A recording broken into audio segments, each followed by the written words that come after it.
네, 안녕하십니까, 구독자 여러분들. 저는 상명대학교 화학에너지공학과의 강사학 교수라고 합니다. 만나서 반갑습니다. 오늘 다룰 주제는 바로 즉석식품입니다.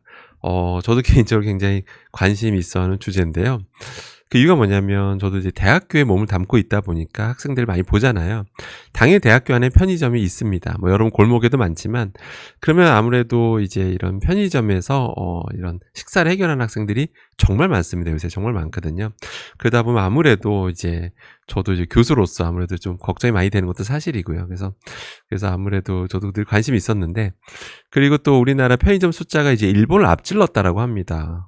사실 일본이 우리나라보다 인구가 2배가 넘잖아요. 그런데도 불구하고 절대적인 편의점 숫자가 늘었다라는 거 하는 거는 좀 뭔가 의아하잖아요. 그런데 그 이유에 대해서 누가 밝혔는데, 요새 먹거리 좀 물가 너무 비싸잖아요. 또 식당 가도 한 끼 뭐 10,000원 하는 경우도 너무 많고 이러다 보니까 이런 편의점에서 간단하게 해결하는 사람이 정말 늘어나다 보니까 편의점 숫자 자꾸 늘어나고 있다. 뭐 이렇게 누가 분석을 했더라고요.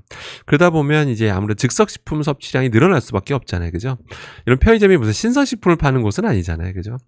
그래서 그동안 의학계에서는 뭐 그동안 여러 많은 전문가들이 수많은 연구를 기반으로 가급적인 뭐 즉석식품이나 가공식품 섭취량을 줄이고 신선식품을 많이 늘려야 된다는 말은 여러분 한 번쯤 들어보셨을 겁니다. 자, 그런 와중에 이제 즉석식품과 관련된 최근 연구 결과가 나온 게 있어서 저 여러분들에게 좀 공유 드리고자 오늘 이 주제 선택하게 됐습니다. 2025년 5월에 나온 따끈따끈한 그런 연구 결과고요. 그 이탈리아에서 연구를 했습니다. 이탈리아에서 역시 거기도 마찬가지로 즉석식품 많이 먹잖아요. 뭐 전 세계적으로 뭐 하나의 트렌드니까요. 또 편하고. 그래서 이탈리아 시칠리아 지역에서 이제 슈퍼마켓이나 온라인에서 파는 이제 즉석식품 무려 120종을 분석을 합니다. 그래서 어류가 90종이었다라고 하고요. 육류가 30종이었습니다. 그래서 이걸 분석하는데 일단 유해한 화학물질 종류가 많잖아요. 근데 그걸 다 한 건 아니에요. 다 한 건 아니고 이제 일부만 합니다. 일부라는 게 가장 대표적인 환경 호르몬이 이제 비스페놀류. 그러니까 비스페놀은 종류가 한 가지만 있는 게 아니에요. 되게 여러 종류가 있고요. 그래서 여러 종류에 대해 다 분석을 하고 그다음에 이제 유해 금속들, 또 잠재 유해 금속들. 뭐 몸에 필요한 것도 있지만 예를 들어 너무 과하면 이제 위험한 그런 금속들이 있거든요. 그래서 그런 것들에 대해서 이제 분석을 하고 그래서 그걸 가지고 유해성 평가를 합니다. 예를 들어서 이런 것들이 위험 물질이 있어도 양이 너무 적으면 신경 쓸 필요 없잖아요. 근데 또 거꾸로 농도가 좀 높지만 또 실제로 우리가 평소 섭취량을 따져봤을 때 그 섭취량이 적으면 또 걱정할 필요 없는 거고. 그래서 아무튼 이런 섭취량까지도 다 고려해서 유해성 평가를 하게 됩니다. 그래서 연구 결과인데요. 일단 충격적이게도 환경 호르몬, 대표적인 환경 호르몬인 이제 BPA. 저게 우리 몸속에 들어오면 이제 호르몬처럼 작동을 합니다. 몸에서 잘 안 빠지거든요. 그래서 다양한 문제를 일으켜서 지금 전 세계적으로 관리하는 화학 물질인데요. 비스페놀 A 그 검출률이 충격적이게도 어류에선 70%, 육류에서 무려 90%가 이제 검출이 됩니다. 특이하게도 연구진은 아주 구체적으로 밝히고 있습니다. 어류 제품 중에서 가장 많이 나온 제품이 인도네시아산이었대요. 게살 통조림이었다라고 합니다. 보통 논문에서 이렇게까지 구체적으로 밝히는 경우는 흔하진 않은데 이 연구진은 아주 구체적으로 밝히고 있더라고요. 육류에서는 이제 그 이탈리아산 닭가슴살 통조림이 가장 높게 환경 호르몬이 나오더라라고 이제 충격적인 발표를 하게 됩니다. 그 다음에 재밌는 건 뭐냐면 또 제 영상 많이 보셨던 분들이라면 또 예상하셨을 텐데요. 이 환경 호르몬인 비스페놀류는 주로 통조림에서만 검출이 되더라. 일단 다른 포장재, 예를 들어서 뭐 플라스틱이라든지 그 다음에 뭐 유리로 포장된 경우에는 뭐 거의 환경 호르몬이 나오지 않더라. 다시 말씀드리지만 뭐 미세 플라스틱 이런 걸 따지진 않았습니다. 만약에 뭐 미세 플라스틱류로 또 다시 분석을 했다면 좀 결과가 좀 달랐을 수 있는데 환경 호르몬인 비스페놀류만 따져봤을 때는 통조림에선 주로 나오더라라고 이제 지적을 하고 있습니다. 그다음에 이제 금속류도 보니까 이제 아연이랑 이제 철이 가장 많이 흔하게 관찰됐는데 특이하게도 일부 시료에서 일부 이제 즉석식품에서는 이 발암물질이라고 알려져 있는 카드뮴이 기준치 초과했고 또 신경계통에 영향을 주는 납성분이 이제 기준치를 초과했다라고 이제 충격적인 결과를 발표하게 됩니다.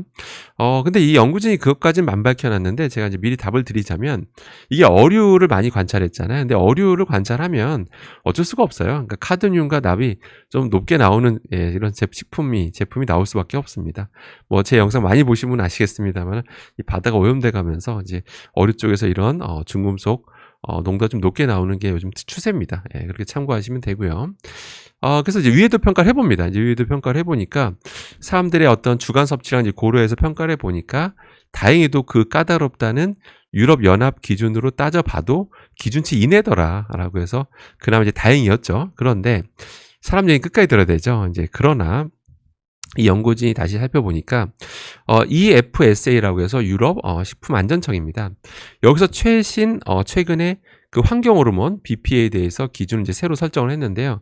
그거 기준을 다시 한번 살펴보니까 비스페놀 위해 지수라고 해서 한번 따져보니까 보통 1을 초과하는 제품이 존재하더라. 뭐 그냥 1을 초과하면 안 좋은 거다라고 생각하시면 돼요. 그래서 당장 뭐 위험한 건 아니지만 지속적으로 노출되면 잠재적으로 계속 위해성이 있기 때문에 위험할 수 있다라고 이제 판단하시면 됩니다. 그래서 결과적으로 1을 초과한 제품도 존재하더라. 예, 그래서 위험성을 지적을 하게 됩니다. 그래서 이 연구진은 뭐라고 제언을 하게 되냐면 즉석식품 중에서 즉석 통조림 식품을 좀 이제 콕 집어서 얘기를 합니다. 그러니까 우리가 비스페놀 위에 노출되는 주된 경로는 바로 통조림 식품이다. 라고 이제 콕 집어서 얘기를 하게 됩니다. 자, 결론인데요. 즉석식품에 대해서 분석을 했는데 모든 종류의 이제 유해 물질을 관찰하지 않아서 그건 좀 아쉽긴 해요. 개인적으로 다른 것도 너무 되게 궁금했었거든요. 근데 그런 건 아니었고 일부만 이제 관찰한 겁니다. 근데 유해한 환경 호르몬 측면에서 봤더니 이런 즉석식품 중에서 통조림 식품이 주된 우리가 노출 경로더라. 물론 이제 뭐 대부분은 기준치 이하였지만 그래도 초과되는 기준치를 초과하는 것도 있기 때문에 연구진은 이제 통조림 제품을 좀 약간 너무 과한 섭취는 좀 자제하는 게 좋다라고 얘기를 하고 있고요. 그래서 제가 여러분들한테 이제 조언을 드리자면 이게 이탈리아 연구 결과잖아요. 근데 우리나라 연구를 이제 이런 식으로 체계적으로 한 연구는 없어요. 근데 제가 미리 답을 드리면 우리나라에서도 비슷하게 나올 수밖에 없습니다. 그 이유는 이런 통조림 제품의 그 내부 코팅제 때문에 그래요. 내부 코팅제가 주로 에폭시 수지라는 걸 쓰는데 굉장히 효과가 좋습니다. 코팅하기도 좋고요. 그런데 그 에폭시 수지를 만드는 원료가 주로 비스페놀유들이에요. BPA가 문제가 되니까 다른 비스페놀인 BPS가 요즘에 쓰이고 있는데 그 BPS조차도 용출됐을 때 문제가 된다라는 위험하다라는 연구가 나오고 있고요. 그래서 일단은 우리나라에서 똑같이 나올 수 있다라고 이제 알고 계시면 되고요. 팁을 드리자면 두 가지인데요. 하나는 일단 통조림 이런 섭취, 그러니까 이런 가공식품 섭취를 좀 너무 과한 섭취는 안 하시는 게 제일 좋다라는 게 뭐 얘기고요. 두 번째는 구매하시더라도 이제 유통기한 보통 제조일자가 나와 있으면 제일 좋은데 제조일자가 보통 밝히지 않는 경우가 대부분이라서 유통기한을 봐야 되는데 보통 저는 통조림 제품의 유통기한이 제품마다 다르지만 보통 2에서 3년이에요. 뭐 길면 5년까지도 되는데요. 그러니까 거꾸로 생각하면 여러분 딱 유통기한을 봤을 때 1년밖에 안 남았다고 치면 제조된 지 한 2년은 지났다고 보셔야 돼요. 그러면 그런 제품은 상대적으로 비스페놀 용출량이 더 많습니다. 왜냐하면 제품 초기에는 별로 안 나와요. 거의 없는데 계속 시간이 지나면 기름진 거나 산성도 높은 음식에 노출되면 서서히 잔류하고 있는 이런 비스페놀류가 용출이 되거든요. 그러니까 최대한 제조된 지 얼마 안 된 게 제일 좋은 겁니다. 그래서 유통기한을 보셨을 때 1년밖에 안 남은 것들은 가급적 구매하지 마시고 근데 거꾸로 2, 3년 정도 남은 그러니까 제조된 지가 얼마 안 된 제품들 위주로 구매하시는 것이 가장 좋다라고 보시면 되겠습니다. 네, 늘 저희 채널이 어떤 간접 광고 없이 운영될 수 있도록 후원해 주신 분들께 감사드리고요. 또 구독, 좋아요로 성원해 주신 분들께도 깊은 감사의 말씀을 드립니다. 네, 그럼 저는 다음에 다른 좋은 주제로 찾아뵙도록 하겠습니다. 이상입니다.